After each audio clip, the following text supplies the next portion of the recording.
everyone, welcome to another video. In this video, I will show you how to connect Google Sites to your GoDaddy custom domain.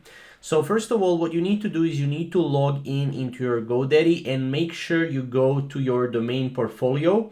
There you will see a domain. You can pick a domain that you want to connect. Next up, you will need to go to your Google Sites right here. And on your Google Sites, as you can see, I'm currently on my Google Sites here.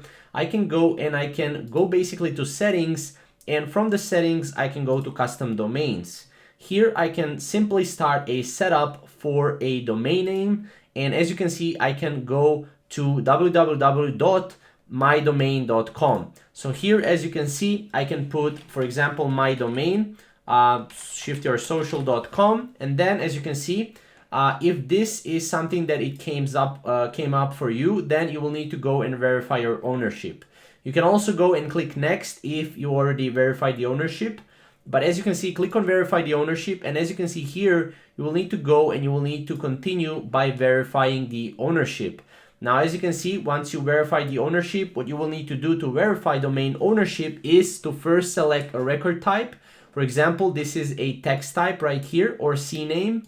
So make sure to select one of those, and then all you have to do is sign in into your domain name provider, which is GoDaddy, and then you can copy the text record below in DNS configuration. So just make sure to copy this. Once you copy this, you can go to your GoDaddy. Now, as you can see, in order to go and add a DNS hosting, you will need to go into sign in into your GoDaddy domain portfolio. Then from the side menu, you will have DNS hosting. All you have to do is add DNS hosting, and here you need to enter your domain name and select add. So this is basically how it's going to look like, and then all you have to do is update the name servers on your domain. You will need to go and copy the text record below into the DNS configuration for that pretty much domain.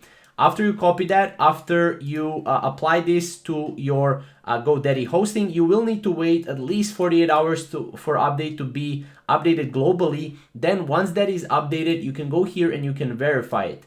Now, once you verify it, you will successfully verify it. Currently, I did not successfully verify it because I didn't went into GoDaddy DNS and I didn't change that. But after that is done, you will be able to go and set up a custom domain on Google Sites, which is going to look like a very much great job right here. So just start setup, and that's pretty much it. So if you have any questions or comments, comment down below, and we'll see you in the next video. Thank you guys for watching.